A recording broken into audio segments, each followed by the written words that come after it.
Hello friends, जैसा कि आप जानते हैं कि CSR UGC नेट JRF का एग्ज़ाम बहुत नज़दीक आ चुका है एंड आई होप आप सबकी प्रिपरेशन बहुत अच्छी हो गई होगी। बट मैंने अपने पहले वीडियो में बताया था आपको कि मैं कुछ इंपॉर्टेंट टॉपिक्स की मैंने लिस्ट बनाई है जो कि आपको पढ़ने बहुत ज़रूरी है। मेरा खुद का नेट JRF जो है वो लाइफ साइंसेस में है और मेरा MSc जूलॉजी से रहा है। एट प्रेजेंट मैं जूलॉजी की असिस्टेंट प्रोफेसर हूँ गवर्नमेंट कॉलेज में और मैंने नेट JRF 3 बार निकाला है। तो मैंने एग्ज़ाम देने के दौरान मैंने देखा कि कुछ इम्पॉर्टेंट टॉपिक्स हैं जिनसे बार बार लगातार क्वेश्चंस पूछे जाते हैं। देखिए, पढ़ाई तो सब करते हैं, बट अगर आप एक स्मार्ट स्ट्रेटजी के तहत पढ़ाई नहीं कर रहे हैं तो क्वेश्चंस फंसने शुरू हो जाते हैं और एग्ज़ाम्स निकालना मुश्किल हो जाता है। एग्ज़ाम्स निकालने के लिए आपको एक रणनीति बनाना बहुत ज़रूरी है क्योंकि आप देखेंगे नेट का जो सिलेबस है वो काफ़ी लंबा है, काफ़ी लेंदी सिलेबस है। तो इतना लेंदी सिलेबस अगर आप सारे टॉपिक्स कवर कर लेते हैं तो बहुत अच्छी बात है और करने भी चाहिए, बिकॉज़ आगे आपको असिस्टेंट प्रोफेसर बनना है, तो बच्चों को पढ़ाना है, हायर एजुकेशन में जाना है, तो आपके पास नॉलेज का भंडार होना चाहिए ऑब्वियसली आपके सब्जेक्ट से रिलेटेड। बट जहाँ तक एग्ज़ाम निकालने की बात है, वहाँ पर आपको एग्ज़ाम निकालना है, आपको ज्ञान इकट्ठा करके वहाँ पे नहीं दिखाना है, आपको सिर्फ एग्ज़ाम निकालना है। तो आपको ये समझना बहुत ज़रूरी है कि किस एग्ज़ाम के लिए कौन से टॉपिक बहुत ज़्यादा इम्पॉर्टेंट हैं। अगर आप नेट JRF के पास्ट ईयर पेपर देखेंगे तो आप देखेंगे कुछ इम्पॉर्टेंट टॉपिक्स हैं जिनसे लगातार क्वेश्चंस पूछे जाते हैं। तो आज मैं आपके लिए वो लिस्ट तैयार करके लेकर आई हूँ जो टॉपिक्स आपको ज़रूर पढ़ने चाहिए। एग्ज़ाम से पहले इन टॉपिक्स को आप ज़रूर रिवाइज़ करें, बिकॉज अगर आप इन टॉपिक्स को रिवाइज़ करके जाएंगे तो मेरा ऐसा मानना है डेफिनेटली आपका सिलेक्शन हो जाएगा, क्योंकि मैंने खुद ये स्ट्रेटजी हमेशा अपनाई है और मैंने चूँकि PhD के साथ साथ मैंने एग्ज़ाम्स और भी एग्ज़ाम्स क्लियर किए हैं। तो ये बहुत ज़रूरी है कि आप जो एग्ज़ाम देने जा रहे हैं आपको उसके बारे में पता हो कि वो पेपर सेट करने वालों के लिए सबसे इम्पॉर्टेंट चुनिंदा टॉपिक्स क्या हैं, वो कौन कौन से पार्ट्स ऑफ पेपर हैं जो जिनसे लगातार क्वेश्चन बार बार पूछे जाते हैं। तो आपको ये जानना बहुत ज़रूरी है। तो चलिए ज़्यादा देर नहीं करते हैं और मैं शुरू करती हूँ वो इम्पॉर्टेंट टॉपिक्स की लिस्ट जो आपको ज़रूर पढ़ना चाहिए। तो फर्स्ट टॉपिक है DNA रेप्लिकेशन। DNA रेप्लिकेशन में आपको जो DNA रेप्लिकेशन का जो स्टार्टिंग है, इनिशिएशन जो है वो आपको ज़रूर पढ़ के जाना चाहिए। इसके अलावा DNA रेप्लिकेशन के से डिस्कवरी से रिलेटेड जो भी एक्सपेरिमेंट हैं वो आपको ज़रूर पढ़ के जाना चाहिए, क्योंकि उससे रिलेटेड क्वेश्चंस बार बार पूछे जाते हैं और कई बार मैंने देखा है कि सेक्शन C में जो एक्सपेरिमेंट है वही वो क्वेश्चन के फॉर्म में डाल देते हैं एंड देन आपको सही ऑप्शन चूज़ करना होता है। तो DNA रेप्लिकेशन में इनिशिएशन एंड उससे रिलेटेड एक्सपेरिमेंट्स आप ज़रूर पढ़ के जाएँ। इसके अलावा आप cell signalling, most important topic cell signalling से बहुत क्वेश्चंस पूछे जाते हैं, तो आप इस टॉपिक को प्लीज़ कतई मत छोड़ करके जाइएगा।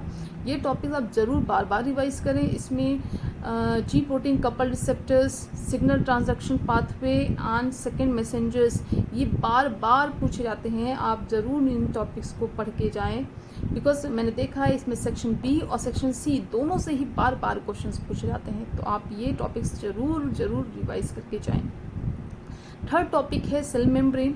सेल मेम्ब्रेन में आप सेल मेम्ब्रेन से रिलेटेड जो उसमें स्ट्रक्चर्स हैं, इसके अलावा जो सेल मेम्ब्रेन में जो मॉडिफिकेशंस हैं जैसे कि gap junctions, extra cellular matrix, इन सब से रिलेटेड जो सेल मेम्ब्रेन से रिलेटेड जो भी टॉपिक्स हैं आप उनको ज़रूर पढ़ के जाएं, क्योंकि उससे बार बार क्वेश्चंस पूछे जाते हैं और उसमें सेक्शन B और सेक्शन C दोनों में क्वेश्चन पूछे जाते हैं। सेक्शन C में तो कई सारी एक्स्ट्रा सेलुलर मैट्रिक्स प्रोटीन के नाम दिए होते हैं और उनके फंक्शन से रिलेटेड फंक्शंस दिए होते हैं जिनको आपको मैच करना होता है। तो इससे रिलेटेड क्वेश्चंस बहुत पूछे जाते हैं। तो आप cell membrane and extra cellular matrix topic जो है वो ज़रूर पढ़ के जाएं। नेक्स्ट टॉपिक है कैंसर। कैंसर में आप apoptosis, oncogenes, tumour suppression genes, ये सब ज़रूर पढ़ के जाएं। फोर्थ मोस्ट इम्पॉर्टेंट टॉपिक है डेवलपमेंटल बायोलॉजी। ऐसे तो डेवलपमेंटल बायोलॉजी में बहुत सारे टॉपिक्स हैं जो बहुत इंपॉर्टेंट हैं, जिनसे लगातार क्वेश्चन पूछे जाते हैं, बट उनमें से भी कुछ टॉपिक्स जो आप क्विकली रिवाइज कर सकते हैं वो हैं zygote formation, cleavage, vulva formation in C. elegans, limb development and regeneration in vertebrates. इसके अलावा axis and pattern formation in Drosophila, amphibians and chicks. ये ऐसे इंपॉर्टेंट टॉपिक्स हैं जिनको आप नहीं छोड़ सकते। आई नो ये थोड़ा सा लंबा है, बट स्टिल इससे क्वेश्चंस बहुत पूछे जाते हैं, specially limb formation and axis pattern formation से क्वेश्चंस बहुत पूछे जाते हैं। तो आप ये टॉपिक्स कतई बिल्कुल भी ना छोड़ें, ज़रूर पढ़कर जाएं। इसके अलावा चूँकि मेरा मैसेज जूलॉजी से है और प्लांट या फिर बॉटनी से मुझे बहुत ज़्यादा इंटरेस्ट नहीं था, बट स्टिल जो हमारा पेपर है वो लाइफ साइंसेस है, तो सिर्फ जूलॉजी पढ़ करके तो एग्ज़ाम क्लियर नहीं होगा, तो आपको बॉटनी थोड़ी बहुत तो पढ़नी ही पड़ेगी।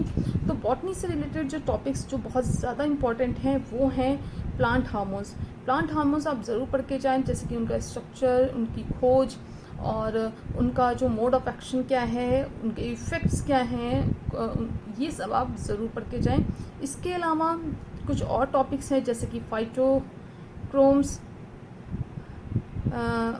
फोटोट्रोपिन, साइटोक्रोम्स, ये सारे टॉपिक्स आप ज़रूर पढ़ के जाएं क्योंकि इनसे रिलेटेड क्वेश्चंस ज़रूर पूछे जाते हैं। इसके अलावा जो एक और टॉपिक जो बहुत इंपॉर्टेंट है प्लांट से वो है सेकेंडरी मेटाबोलाइट्स। इनसे भी क्वेश्चंस बहुत पूछे जाते हैं कि इनका फंक्शन क्या है, ये नेचर क्या है, ये सारे क्वेश्चंस बहुत पूछे जाते हैं। तो प्लांट बायोलॉजी से या फिर बॉटनी से आप ये टॉपिक्स ज़रूर तैयार कर लें।